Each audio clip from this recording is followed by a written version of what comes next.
بسم اللہ الرحمن الرحیم۔ السلام علیکم ورحمۃ اللہ وبرکاتہ۔ کیا حال ہے students? I hope you all are fine.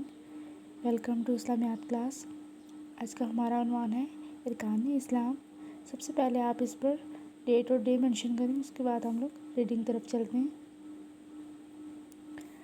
دین اسلام کے معنی اطاعت اور فرمانبرداری کے ہیں۔ ارکان رکن کی جمع ہے جس کے معنی ہیں ستون۔ جس طرح کوئی عمارت ستون کے بغیر کھڑی نہیں رہ سکتی، اسی طرح ہمارا دین اسلام بھی ایک عمارت کی مانند ہے جو ستون کے بغیر قائم نہیں رہ سکتا۔ ہمارے دین اسلام کے 5 ستون یا ارکان ہیں۔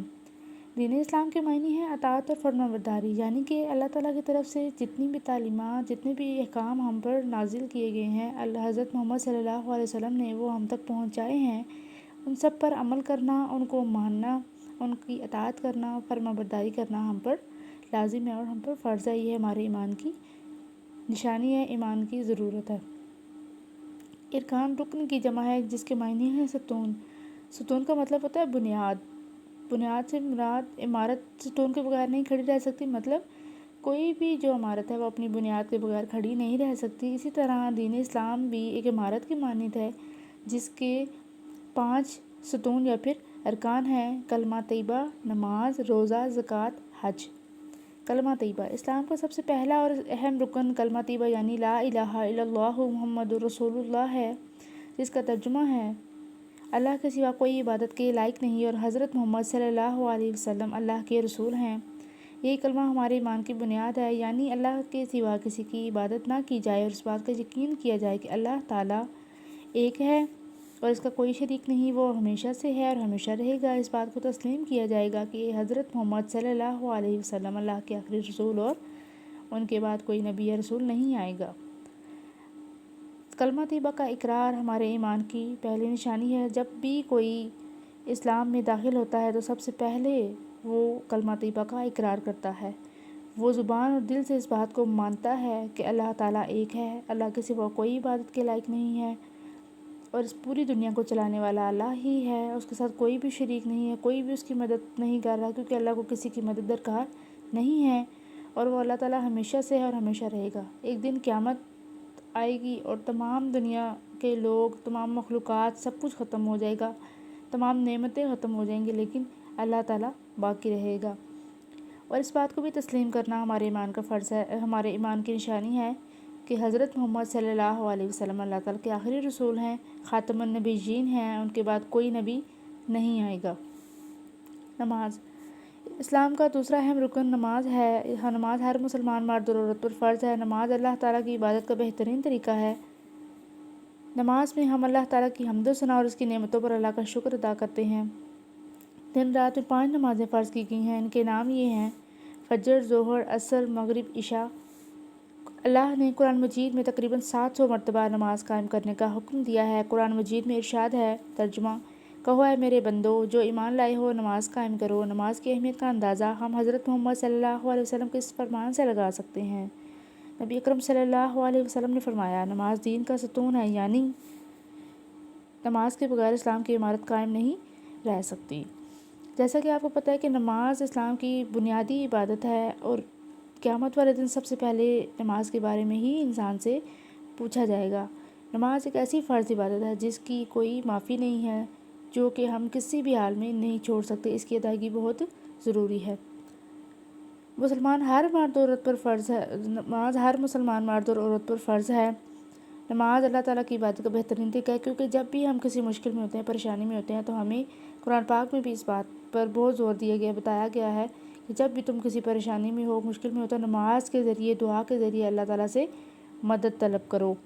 ہم نماز میں اللہ تعالیٰ کی حمد و ثنا کرتے ہیں اور ہم ان تمام نعمتوں کا شکر ادا کرتے ہیں جو اللہ تعالیٰ نے ہمیں عطا فرمائی ہیں۔ اور نماز دن میں 5 بار فرض کی گئی ہے۔ نمازوں کے نام فجر، ظہر، عصر، مغرب، عشاء ہے اور تقریباً 700 مرتبہ یا 750 مرتبہ قرآن پاک میں نماز کا حکم دیا گیا ہے کہ نماز قائم کرو۔ نماز مومن کی میراث ہے جو وہ کبھی نہیں چھوڑ سکتا۔ روزہ عربی زبان میں روزے کے لیے صوم کا لفظ استعمال ہوتا ہے جس کے معنی ہے کسی کام سے رکنا۔ روزہ ایک ایسی عبادت ہے جو اللہ تعالیٰ نے رمضان کے مہینے میں ایمان والوں پر فرض کی ہے۔ اللہ تعالیٰ کی رضا کے لیے ثواب کی نیت سے صبح صادق سے لے کر سورج غروب ہونے تک کھانے پینے اور برے کاموں سے بچے رہنا روزہ ہے۔ یہ اسلام کا تیسرا رکن ہے۔ روزے کی اہمیت بیان کرتے ہوئے اللہ تعالیٰ فرماتے ہیں: اے ایمان والو، تم پر روزے فرض کیے گئے ہیں جیسا کہ تم سے پہلے لوگوں پر فرض کیے گئے تاکہ تم پرہیزگار بن سکو۔ یعنی روزہ نہ صرف انسان کو گناہوں سے محفوظ رکھتا ہے بلکہ اس کو نیک و پرہیزگار بھی بناتا ہے۔ اس لیے نبی اکرم صلی اللہ علیہ وسلم نے بھی روزے کو برائیوں سے بچنے کے لیے ڈھال کہا ہے۔ اب جیسا کہ ہمیں یہ بات پتہ ہے کہ روزہ ہم صرف اور صرف اللہ تعالیٰ کے لیے ہی رکھتے ہیں اور اس کا اجر و ثواب بھی ہمیں صرف اللہ تعالیٰ ہی دے گا۔ روزے میں جب ہم ہوتے ہیں تو ہم تمام ان برے کاموں سے رکتے ہیں جن کا رکنے کا ہمیں اللہ تعالیٰ نے حکم دیا ہے۔ ہم اللہ تعالیٰ کی رضا کے لیے صبح صادق روزہ رکھتے ہیں ثواب کی نیت سے، اور پھر ہم کیا کرتے ہیں کہ سورج غروب ہوتے وقت اللہ تعالیٰ کے حکم کے مطابق ہم اپنا روزہ افطار کرتے ہیں، اور اس ٹائم تک ہم تمام برائیوں سے بچے رہتے ہیں۔ کھانا پینا ایک الگ چیز ہے، کھانا پینا رہنا، بھوکا رہنا، کیونکہ اللہ تعالیٰ کو ہمارا بھوکا رہنا کافی نہیں ہے، بلکہ ان تمام برے کاموں سے رکنا، ان تمام کاموں سے رکنا، جھوٹ، غیبت، حسد، ان تمام چیزوں سے جو کہ اللہ تعالیٰ نے ہمیں منع فرمائی ہیں عام دنوں میں بھی۔ لیکن روزے میں ذرا اس طرح سے ہوتا ہے کہ انسان روزے کا اہتمام ذرا زیادہ کرتا ہے، ان تمام برائیوں سے بچنے کی کوشش کرتا ہے۔ اسی لیے رمضان میں روزے تمام قوموں پر فرض کیے گئے ہیں، مسلمانوں پر بھی فرض کیے گئے ہیں۔ روزے کا مقصد صرف اور صرف تقویٰ اور پرہیزگاری ہے، یعنی کہ ہم صرف اور صرف اللہ تعالیٰ سے ڈریں اور اللہ تعالیٰ کے لیے متقی انسان بن جائیں، صرف اور صرف اللہ تعالیٰ کی عبادت کریں اور تمام برائیوں سے رکیں جو کہ اللہ تعالیٰ ہمیں منع فرماتا ہے۔ اور روزے تمام لوگوں پر فرض کیے گئے تھے صرف اور صرف اس مقصد کے لیے کہ لوگ پرہیزگار بن سکیں، اللہ کے آگے ہی جھکیں اور عاجز و انکسار ہو سکیں۔ اور روزے کو برائیوں سے ڈھال اس لیے کہا گیا کیونکہ روزے میں انسان تمام گناہوں سے بچا رہتا ہے اور زیادہ سے زیادہ نیکیاں کرنے کی کوشش کرتا ہے۔ زکوٰۃ کا مطلب ہے پاک کرنا۔ اللہ تعالیٰ نے قرآن مجید میں نماز کے حکم کے ساتھ ساتھ زکوٰۃ ادا کرنے کا حکم دیا ہے۔ زکوٰۃ ان مسلمانوں پر فرض ہے جن کے پاس ایک خاص مقدار میں سونا، چاندی، روپیہ یا سامان تجارت موجود ہو اور اس مال کو جمع کیے ہوئے پورا سال گزر چکا ہو۔ زکوٰۃ دینے کا یہ فائدہ ہوتا ہے کہ غریب اور ضرورت مند مسلمانوں کی مدد ہو جاتی ہے اور انہیں بھی اپنے معاشی مسائل حل کرنے میں آسانی ہوتی ہے۔ زکوٰۃ دینے والوں کو یہ فائدہ ہوتا ہے مال زکوٰۃ دینے سے پاک ہو جاتا ہے، مال میں برکت پیدا ہوتی ہے اور اس میں اضافہ ہوتا ہے۔ ایسے لوگ جو اس لیے زکوٰۃ ادا نہیں کرتے کہ زکوٰۃ دینے سے ان کا مال کم ہو جائے گا، تو ایسے لوگوں کے لیے اللہ تعالیٰ فرماتا ہے کہ یہ مال ان کے لیے سخت تباہی کا باعث ہوگا۔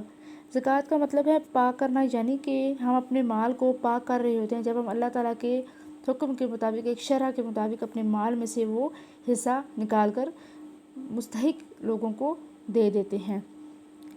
اب زکوٰۃ ان لوگوں پر فرض ہے جن لوگوں کے پاس اتنا روپیہ پیسہ ہے کہ اس پر زکوٰۃ لاگو ہو سکتی ہو یا زکوٰۃ کی شرح بنتی ہو اس پر، اور اس مال کو ہمارے پاس محفوظ ہوئے 1 سال ہونا ضروری ہے۔